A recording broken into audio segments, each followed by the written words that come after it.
बिस्मिल्लाहिर्रहमानिर्रहीम, अस्सलाम वालेकुम। आज मैं इस वीडियो में बात करूंगी मेलास्मा की, हाइपर पिगमेंटेशन की या छाइयों की।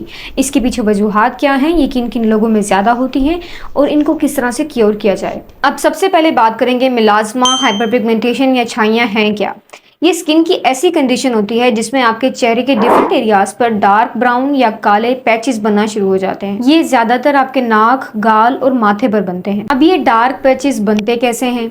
हमारे स्किन की सबसे निचली सतह पर कुछ सेल्स मौजूद होते हैं जिनको मेलानोसाइट कहा जाता है। ये मेलानोसाइट्स हमारी स्किन में मुनासिब मिकदार में एक पिगमेंट रिलीज करते हैं जिसे मेलानिन कहा जाता है। लेकिन कुछ वजूहात की वजह से मेलानोसाइट ओवर स्टिमुलेट हो जाते हैं और हमारी स्किन के अंदर मेलानिन की प्रोडक्शन को इंक्रीज कर देते हैं। फिर यही डार्क पिगमेंट हमारे स्किन की बेसल लेयर में आस्ता आस्ता इकट्ठा होकर हमारी स्किन की अपर एपिडर्मिस में जमा होने लगता है, जिसकी वजह से हमें मेलास्मा, हाइपर पिगमेंटेशन या छाइयों का इशू हो जाता है। कुछ वजूहात हैं जिनकी वजह से मेलानोसाइट ट्रिगर हो जाते हैं और ज्यादा मेलानिन प्रोड्यूस करते हैं, जैसे कि अंडरलाइंग थायराइड कंडीशन या स्ट्रेस की वजह से हमें बहुत सी मेडिकल कंडीशन होती हैं और मेलास्मा भी उनमें से एक है। उसके अलावा कुछ दवाइयां ऐसी हैं जो कि छाइयों को वर्स कर देती हैं, जैसे कि एनसिड या इबुप्रोफेन। और अगर आपकी बॉडी में हार्मोनल इम्बैलेंस चल रहा है तो इसकी वजह से भी आपको मेलास्मा हो सकता है।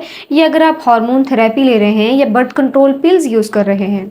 रिसर्च से साबित हुआ है ज्यादातर वो खवातीन जो बर्थ कंट्रोल पिल्स इस्तेमाल कर रही हैं उनके चेहरे पर पिगमेंटेशन या फिर छाइयों का इशू दूसरी खवातीन से ज्यादा हुआ है। इसके अलावा प्रेग्नेंट फीमेल्स में हार्मोन इम्बैलेंस की वजह से ये कंडीशन देखी जाती है। अब बात करते हैं ट्रीटमेंट्स की। वो ऐसे कौन कौन से ट्रीटमेंट्स हैं जिनको आप लेकर हाइपर पिगमेंटेशन या छाइयों को मुकम्मल तौर पर खात्मा कर सकते हैं। छाइयों को ट्रीट करना मुश्किल होता है लेकिन नामुमकिन बिल्कुल भी नहीं।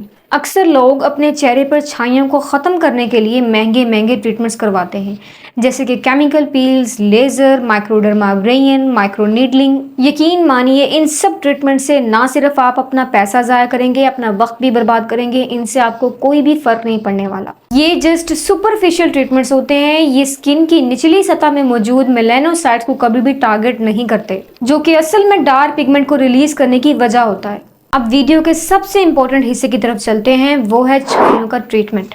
आपने सबसे पहले क्या करना है, अपने चेहरे को ज़्यादा से ज़्यादा सूरज से बचाना है, क्योंकि आगे शदीद गर्मियाँ आ रही हैं और जितना ज़्यादा हो सकता है अपने आप को, अपने चेहरे को सूरज से बचाएं। चेहरे को सूरज की छांव से बचाने के लिए जिंक या टाइटेनियम बेस्ड मिनरल सनस्क्रीन का इस्तेमाल करें, क्योंकि सूरज की छांव से भी मेलानोसाइट ज़्यादा मेलानिन प्रोड्यूस करते हैं और हमारी स्किन काली होना शुरू हो जाती है। उसके अलावा छाइयों को लाइट करने के लिए हाइड्रोक्विनोन क्रीम प्रिस्क्राइब की जाती है। ये एक अच्छी लाइटनिंग एजेंट है। ये स्किन के डीपर लेयर में जाकर मेलानोसाइट को टारगेट करती है, लेकिन इसके कुछ ड्रॉबैक हैं कि इसको आप ज्यादा अरसे तक इस्तेमाल नहीं कर सकते।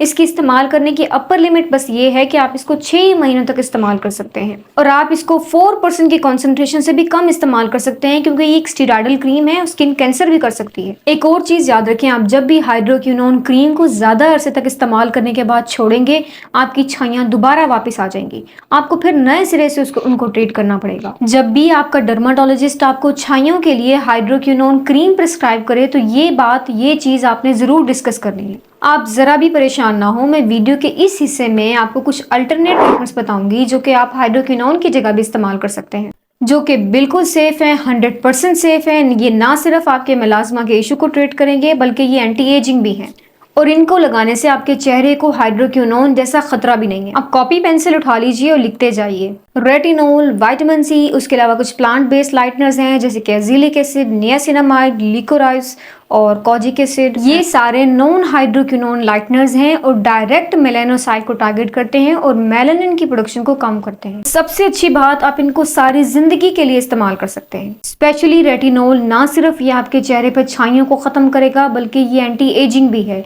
ये झुर्रियों को भी खत्म करेगा। आप बेशक दुनिया जहां के ट्रीटमेंट्स करवा लें, रेमेडीज ले लें, आपको उनसे वक्ती फायदा तो होगा लेकिन आपकी छाइयां दोबारा वापस आ जाएंगी। मैंने ऐसे लोग भी देखे हैं जिनकी छाइयां इन ट्रीटमेंट से मजीद खराब हो गई हैं। हमारे पास एक पेशेंट आई, उनको काफी पुराना छाइयों का इशू था। उनकी छाइयों को ख़त्म करने के लिए पूरा 1 साल कंसिस्टेंसी से डिफरेंट ट्रीटमेंट्स किए गए, मेडिकेशन अप्लाई की गई। उनके चेहरे से छाइयाँ ऐसे ख़त्म हो गई जैसे थी ही नहीं। ट्रीटमेंट कंप्लीट होने के बाद उनको कुछ प्रिकॉशंस बताई गई कि ये आपने ज़रूर लेनी है। उनको बताया गया था आपको जितना हो सकता है अपने चेहरे को सूरज से बचाना है, लेकिन उन्होंने ऐसी कोई प्रिकॉशनरी मेजर्स नहीं ली जिसकी वजह से उनकी छाइयाँ वापस आ गई। बताने का मकसद ये था, जब तक आप अपने चेहरे को सूरज की छांव से बचाएंगे नहीं, आप जितना मर्जी कोई महंगा ट्रीटमेंट ले लें, आप मेलास्मा को नहीं रोक सकते अगर आप अपने चेहरे को सूरज की छांव से नहीं बचाते, क्योंकि छाइयों का इलाज उसके इलाज से ज्यादा सूरज से बचाने में है। उम्मीद है ये वीडियो आपके लिए मुफीद और इन्फॉर्मेटिव होगी। चैनल को सब्सक्राइब करना ना भूलें। मुझे दुआ में याद रखें। अल्लाह हाफिज।